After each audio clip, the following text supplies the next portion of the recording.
Hello বন্ধুরা, আজ আমি রান্না করব ইলিশ মাছের কোরমা। ইলিশ কোরমা রান্না করার জন্য সব কিছু রেডি করে নিচ্ছি। কড়াইয়ে তেল দিয়ে দিচ্ছি। তেল গরম হয়ে গেলে পেঁয়াজ কুচিগুলো কড়াইয়ে দিয়ে দিব।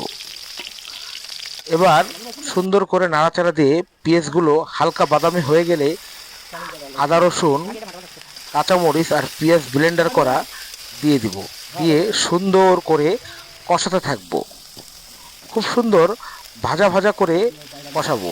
এই মশলাটা যত সুন্দরভাবে কষিয়ে নিব, রান্নাটা তত টেস্ট হবে। ইলিশ কোরমা রান্না করার মূল উপকরণই হচ্ছে এই মশলা। এবার দুধ দিয়ে দিব। গরুর দুধ দিয়ে সুন্দর করে নাড়াচাড়া দিয়ে জাল দিয়ে দেব। এবার পানি ফুটে এসেছে, কাঁচামরিচ দিয়ে দিচ্ছি। কাঁচামরিচ দিয়ে কিছুক্ষণ জাল দেব। এবার ইলিশগুলো আস্তে আস্তে করে সুন্দর করে কড়াইয়ের মধ্যে দিয়ে দেব।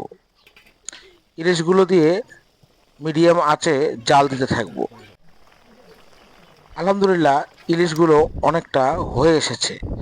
দেখতেও খুব সুন্দর হয়েছে, ঘ্রাণ হচ্ছে। এবার কড়াইটা একটু নাড়াচাড়া দিয়ে নেব। আলহামদুলিল্লাহ, রান্না শেষ। এবার কড়াই থেকে সুন্দর করে একটি পাত্রে মাছগুলো নামিয়ে নেব। ওফ, ইলিশ কোরমা খুব সুন্দর হয়েছে। দেখতে যেমন সুন্দর, খেতেও বেশ দারুণ হবে।